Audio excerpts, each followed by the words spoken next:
गुरुदेव जी, मैंने ये पूछना है कि जैसे मैंने मंदिर में वो रखी हुई है, अपनी सभी देवी देवताओं की मूर्ति रखी है, तो उसमें ऐसे कभी कभी डर लगता है कि जैसे एक आरती छूट गई।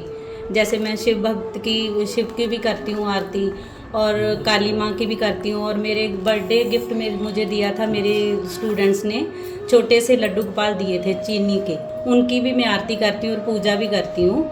तो वो उसकी ना थोड़ी सी बाजू तिटक गई है, तो वो सभी मुझे बोल रहे हैं, कभी कोई बोलता है कि ये नहीं रखनी चाहिए, ये ऐसे हो गए, पर मेरा उसके साथ बहुत ज़्यादा दिल लग गया है, तो मैं छोड़ नहीं सकती उसको।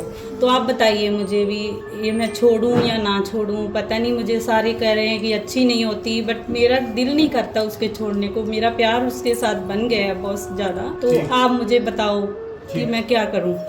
जय श्री राधे। आपका प्रश्न जैसा था उसमें आप परेशान मत रहिए, उसका समाधान करते हैं। आपके घर में मूर्तियां हैं, मंदिर है जो सबके यहाँ होता है, और उसमें आपको गिफ्ट में भगवान गोपाल जी मिले हैं, लड्डू गोपाल। उनका एक हाथ खंडित हो गया है, तो आपके मन में अब संशय ये है कि मैं उनकी पूजा करूं या ना करूं, पर मेरा तो उनसे बहुत लगाव और प्यार है। तो मैं आपको ये बताना चाहता हूँ कि कई लोगों की ऐसी मान्यता है कि मूर्ति जब प्राण प्रतिष्ठित हो जाती है तब खंडित हो जाती है, कुछ हो जाता है, तो उस समय उसकी पूजा का विधान नहीं मानते हैं। कई शास्त्री लोग ऐसी बातें कहते हैं। दूसरा ये है कि घर में जो मूर्तियां हैं उनमें प्राण प्रतिष्ठा नहीं होती है, उनको हम पूजा के लिए रखते हैं, तो उसमें अगर ऐसा कुछ हो जाता है तो वहाँ पर भी वो कई लोग कहते हैं कि नहीं पूजना चाहिए, कई लोग तो कहते हैं कि पूजना चाहिए। पर मैं दोनों बातों को आपको संतुष्ट देने की कोशिश कर रहा हूँ। मैं ये कहना चाहता हूँ, कई महात्मा संत और ज्ञानी लोग ये कहते हैं कि कंकड़ कंकड़ शंकर।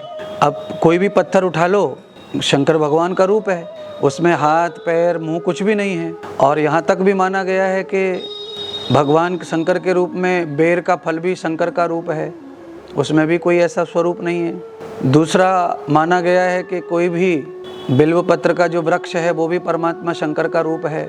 तो ऐसे मुझे लगता है कि ऐसे परमात्मा की जो मूर्तियां, भगवान की जो मूर्तियां हमारे यहाँ रहती हैं, उनमें सभी के यहाँ जो रहती हैं उनमें कहीं ना कहीं कोई न कोई दाग लगता है, या कहीं कोई कट जाती है, कहीं एक आध टुकड़ा गिर जाता है, जो हो सकता है कभी पूजा करने वाले भक्त को भी ना पता चलता हो, और उसमें से कोई टुकड़ा गिर गया हो, कुछ गिर गया हो, तो वो खंडित तो हो ही गई, पर लोग करते हैं पूजा उसकी। तो मुझे लगता है कि भाव अगर श्रेष्ठ है, उत्तम श्रेष्ठ भाव है, आपका प्यार है, आपको आंसू आ रहे हैं उनके लिए, तो मैं तो ये कहूँगा कि आप जैसे हैं वैसे की आप सेवा करती रहिए। और परमात्मा का जो है सर्वत्र शरीर है, सर्वत्र व्यापक है वो, और बिन पग बिन आँख बिन कान, गोस्वामी जी ने भी प्रमाण दिया है, ऐसे हैं परमात्मा। तो आप तो उनके स्वरूप की रक्षा कर रहे हैं, सेवा कर रहे हैं, तो आप करते रहिए।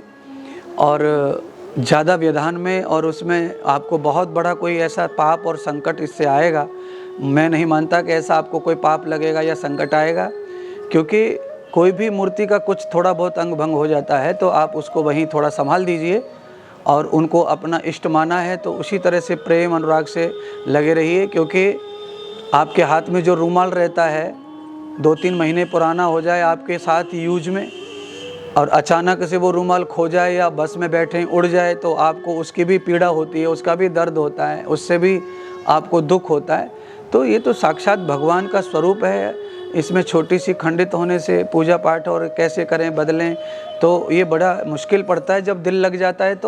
तो कोशिश यही करें आप अपने आप में कि बहुत परेशान ना रहें।